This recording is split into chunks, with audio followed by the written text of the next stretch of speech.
Vou passar aqui a bola ao Artur Silva, que nos vai trazer aqui um primeiro caso sobre uma perda de potência no Mercedes C220 CDI. Artur, pega aí então no tema, explica aí o que é que se passou com este Mercedes e como é que nós conseguimos ajudar o reparador a solucionar esta avaria. Bem, primeiro de tudo, boa noite a todos. Uma vez mais, sejam bem-vindos para esta pequena colaboração que nós fazemos também para todos vós. Isto também, ao fim e ao cabo, também, como o Zé diz, é para acrescentar um bocadinho de valor ao trabalho que todos nós fazemos todos os dias. Neste caso em concreto, tratava-se de uma Mercedes, era uma versão carrinha e tinha um problema de falta de sobrealimentação. Portanto, na altura, o cliente levou o carro à oficina deste reparador com uma perda de potência bastante notória, além acompanhado com o ruído também anormal do motor e a luz de avaria acesa. Portanto, estamos aqui a falar de uma situação que é transversal, seja a carrinhas como a carros, mas desde mesmo que sejam equipadas, pelo menos que tenhamos conhecimento, equipadas com este motor da geração OM651-911, portanto, todas elas sofrem deste mal. Porém, pode eventualmente acontecer noutras motorizações relativamente parecidas, também em outras versões. Mas, na altura, para ajudar aqui este reparador, a informação que obtivemos também era a incidir sobre estes veículos. Na prática, o que é que sucedeu?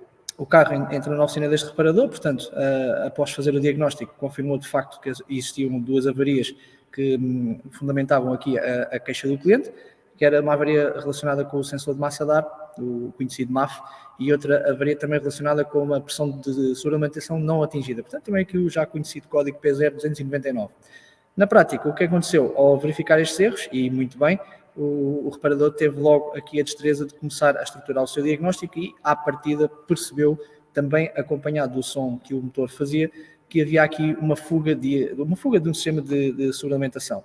Portanto, as causas aqui que podiam estar relacionadas seriam, de facto, uma falta de elasticidade do circuito, um tubo roto, um tubo desencaixado, um intercooler que tenha descravado nas suas uniões de plástico com o núcleo de alumínio, portanto, ou uma eletroválvula do tubo também defeituosa que pudesse causar a pressão de tubo não atingida. No entanto, todas essas situações que estão aqui enumeradas também têm a ver um pouco com os erros que o carro tinha registado. No entanto, era fácil e perceptível que o carro tinha, de facto, uma fuga no sistema de suplementação. Portanto, passou também por um bocadinho aqui, entre vários métodos e várias formas, passou aqui um bocadinho também por diagnosticar e verificar ao fim e ao cabo onde é que estaria esta dita fuga.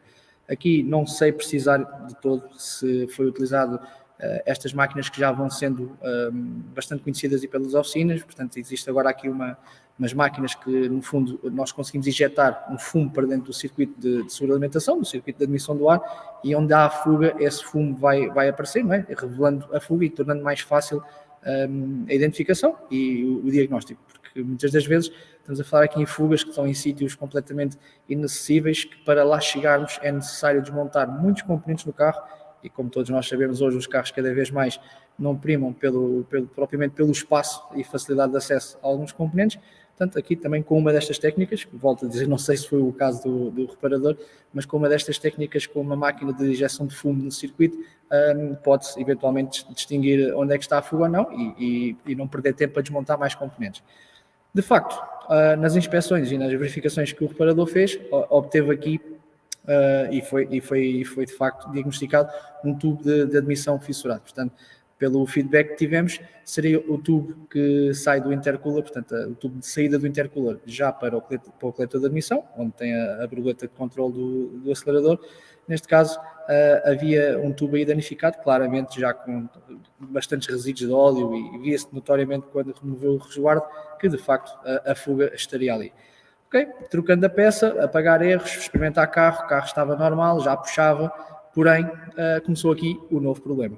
Portanto, isto foi mais ou menos aqui um resumo do que é que se passou, porque na prática, quando chegámos aqui, ou seja, quando o reparador solicitou a nossa ajuda, já tinha passado a outra fase, que foi já substituir o tubo e já tinha trocado mais uns componentes. Componentes esses que, ao que parece, após a substituição deste tubo, o carro continuou a dar o erro que também já tinha registado P0101, portanto, relacionado com o medidor de massa de ar. E a questão começa aqui, o problema do reparador começou aqui, porque identificar a fuga e identificar o tubo é relativamente fácil, em alguns carros, mas a questão é que, mesmo após substituir o tubo, a avaria do P0101, portanto, do medidor de massa de ar, tornava-se persistente em aparecer. Ao fim de conduzir alguns quilómetros, o carro voltava a manifestar.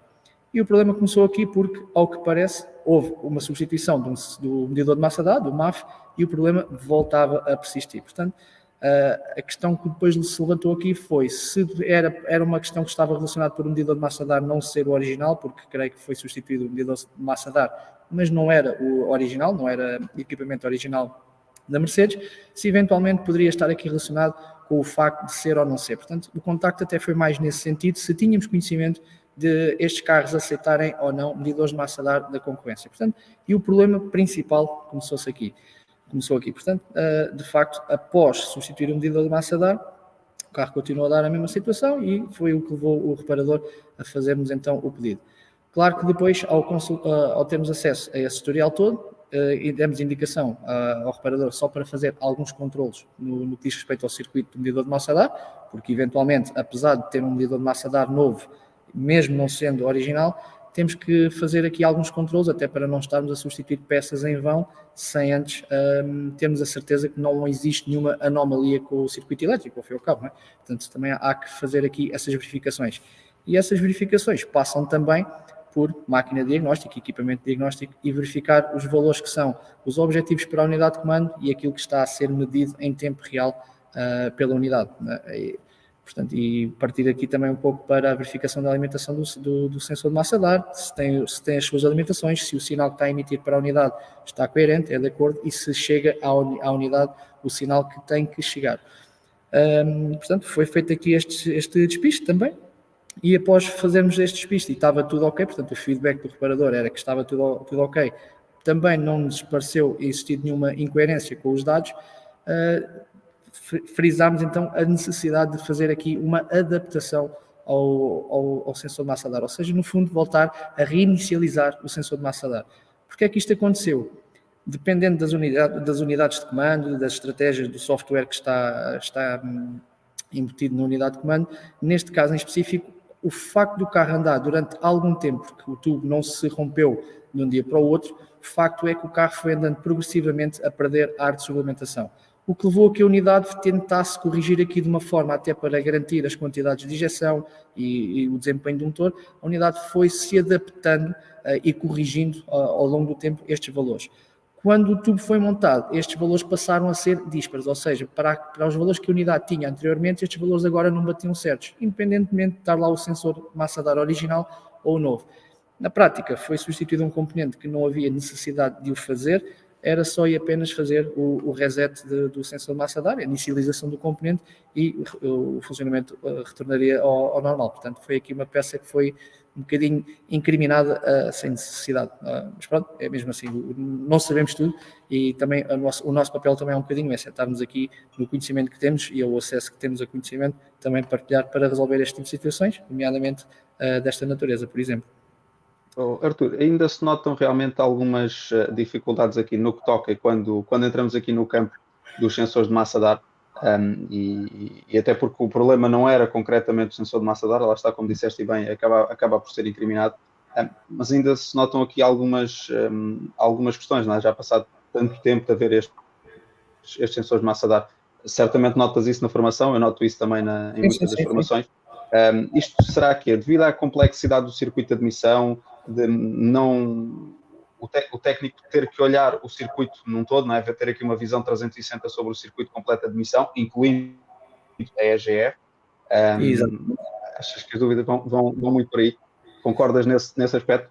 De certa forma, sim. Eu creio que é assim, tanto como um medidor de massa dar e um bocadinho também à experiência e mesmo muitas consultas também vamos tendo dessa natureza, como é que testam sensores, que testes é que eu posso fazer ao sensor ou ao atuador antes de incriminar. Portanto, eu também noto que existe ainda aqui um bocadinho alguma dificuldade em perceber como é que as coisas funcionam. Claro que cada marca é específica ao seu ponto, como é lógico, mas de uma forma geral, de regra geral, o método de funcionamento é sempre o mesmo. Portanto, independentemente de eu ir ver um sensor analógico, um sensor digital ou até mesmo um sensor já de massa dar mais recente que já comunica por linguagem multiplexada para a unidade de comando do motor, na prática resume sempre ao mesmo, confirmar as alimentações, porque como em qualquer sensor que é alimentado e qualquer atuador, eu devo-me sempre preocupar se de facto a alimentação que lá está é coerente.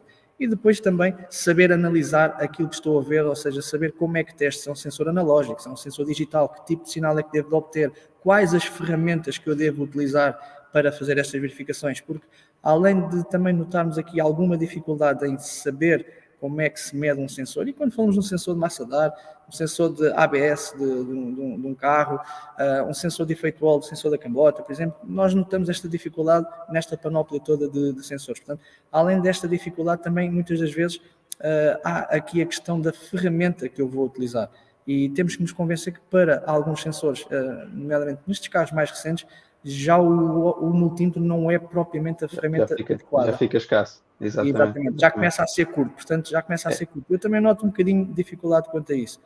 E depois, muitas das vezes, é saberem analisar aquilo que estão a ver. Portanto, independentemente de eu estar a ver um sensor de massa de ar e estou a fazer a medição e estou a observar que há uma resposta deste, se esta resposta é coerente com a aceleração que estou a dar ao carro, por exemplo, se eu acelero e a resposta do medidor é imediata ou é retardada, e cruzar isto, obviamente, também com o equipamento diagnóstico, convém, quanto melhor o equipamento diagnóstico, e nós sabemos que os equipamentos de diagnóstico também é aqui um bocadinho outra dor de dentes das oficinas, mas o ideal será sempre ter um equipamento diagnóstico o mais atualizado possível e de uma marca conceituada também para nos ajudar neste diagnóstico. Isto para dizer que as ferramentas de medição com o equipamento diagnóstico e o nosso conhecimento é que também tornam o trabalho que nós fazemos um bom trabalho. Portanto, também se não houver aqui um bocadinho de preocupação, ter bons equipamentos e acesso à informação também torna-se difícil sermos assertivos, não é? É um bocado por aí.